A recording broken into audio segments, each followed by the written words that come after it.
one of the easiest and fastest ways to work out with resistance bands is by simply using a single band.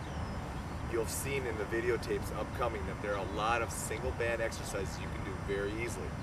The nice thing about doing a single band exercise is, number one, it keeps everybody active and everyone only needs one band. Secondly, it's a fairly cost-effective way to implement resistance bands early on into your boot camps and group training. Let's go through a few setups and how we can use just a single band to do a lot of different workouts. The easiest way to go ahead and start with a single band is simply by stepping on it. Going ahead and putting it onto the arch of your foot, stepping onto the band.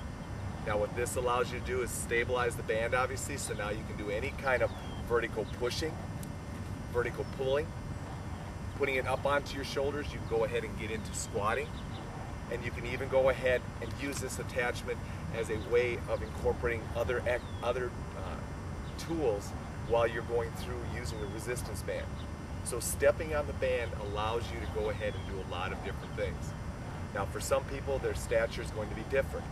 For shorter people, what you can do to increase the resistance or make it more conducive to your younger athletes is simply by wrapping the band around your foot. Wrapping the band around your foot immediately allows you to decrease the band length, which will increase the band tension. Wrap it around one foot, wrap it around 2 foot. It really doesn't matter.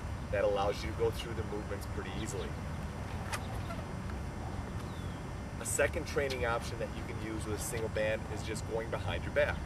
Taking the band behind your back and now using your back to stabilize the band so you can do different types of pushing movements, overhead pressing movements. This allows you, again, versatility to bring in other exercises. So putting the band behind your back. You can put it at a high position, you can put it at a low position so that you can go ahead and drive in more of an inclined position or a more straight horizontal position. Once again, if the band is too long and you want to shorten it, one of the ways I will do this is I will go ahead and put a simple knot into the band, just a simple square knot.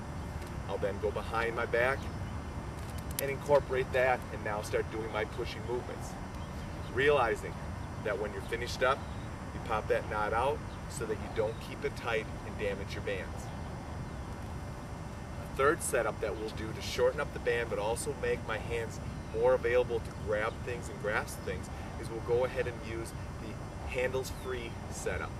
What you do is you stick your hand through the band, you grasp it and put it in between your index finger and your thumb. Do the same thing on this side by again going through the band, putting it in between your index finger and your thumb. Now by the band being on the palms of my hand, that immediately allows me to engage my shoulder stabilizers more effectively.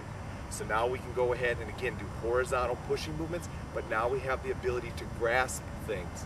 This is a very nice exercise to incorporate for my wrestlers or my martial arts people that want to be able to go out and reach and grasp things, football players that want to reach out and grasp things. This also works out great for going ahead and doing push-ups. So again, handles-free setup allows you to go ahead, free up your hands, and allow you to grasp things, but yet have the resistance of the band around your back. For pulling motions, we like to use the wrist attachment. Simply going ahead, sliding the band through your hand, stepping onto the band, and doing simple pulling motions. This allows the band to put the pressure at your wrist versus at your hand. This, a lot of times with a narrow band, to grasp the band is very difficult.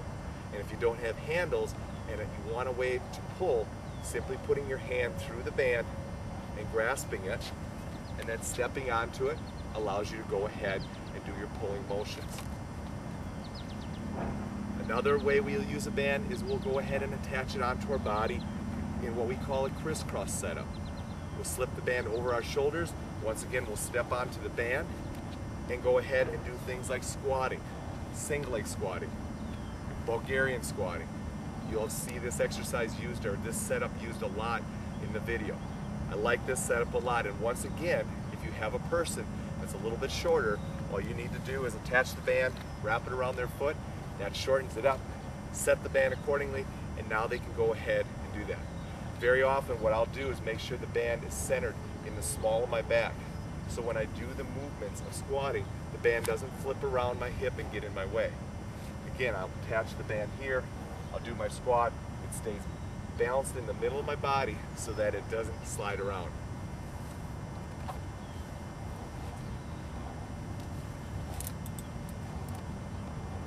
You can also go ahead and attach handles, obviously, onto the one band. And it's not wrong to go ahead and attach 2 handles onto one band.